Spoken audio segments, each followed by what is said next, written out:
Hey everybody. Well, I decided to move a stand kind of on a whim yesterday, and after moving the stand, I realized I wanted to do a quick little edge feather here to just kind of help that stand out. So what I'm staring at right now is a bedding area. The bedding's back in there probably 80 to 100 yards. There's a trail right here that cuts up into the bedding. And what the deer used to do was they take this trail out and they would kind of work the edge and cut in probably right there. And what I want to do is encourage the deer to work out to the food plot over there. So what I did was some edge feathering. And just to say, just to kind of describe what that bedding area is, it's a plum thicket, and it definitely holds deer, especially in the early season. They love being in there as the plums are falling. So yeah, so I know the deer are in there, and I know the deer will come, they'll use this trail coming out. So I want to just kind of guide and direct them right past the stand. So what I did was some edge feathering. So you can see I knocked everything on the edge of the woods down, and my goal with this was a barrier, more or less. And when I can, I like to feather the trees out towards the food plot. It kind of just gives it more of a jagged structure. I think it kind of gives a feeling of security. I honestly could see some deer bedding up in this too, which is okay. It's totally fine. We don't hunt in this corner. So if they're bedded here, we won't be walking by here. Nobody will be in this area.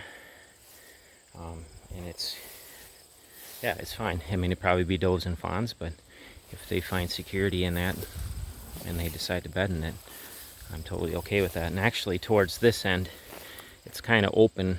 There's kind of pockets and stuff behind it, so they could end up bedding over here. Now towards where I put the deer stand, I made sure there was no way they'd want to bed in that. So my cuts when I do edge feathering are basically between knee and belt high. I want to keep them nice and low because the purpose is a screen.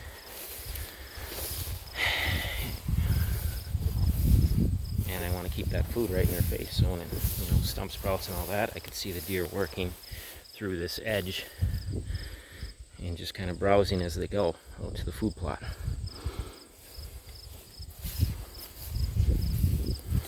Most of the trees I edge feathered were mostly box elder. They were all kind of leaning way out.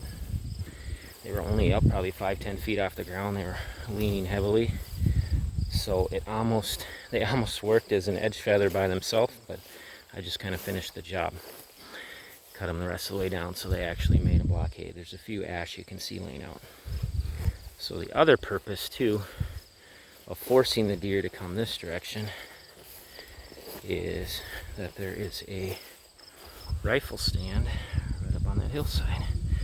I'll go up there. So now, instead of being able to cut the corner down here where we would never see them, they're forced to come out this direction.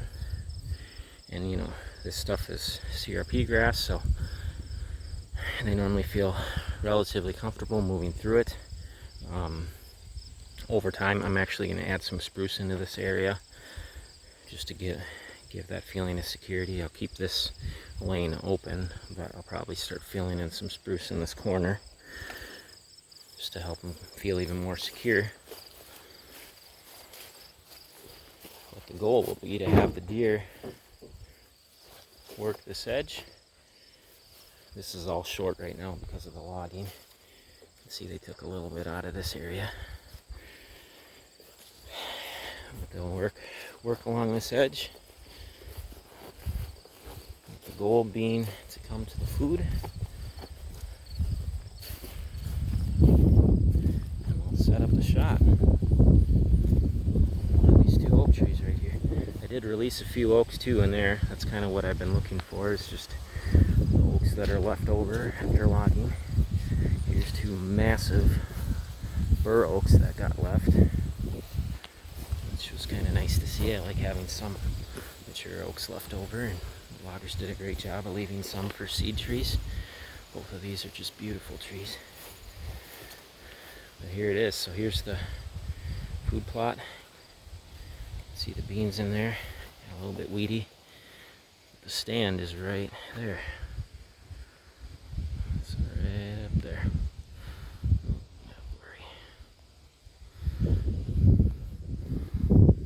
There's where the deer should be coming from. So they should work right along this edge and either decide to hop back in the timber or work the food plot. There's also another really good funnel coming right through the woods right here. That's more apt where I think a deer is going to pop out,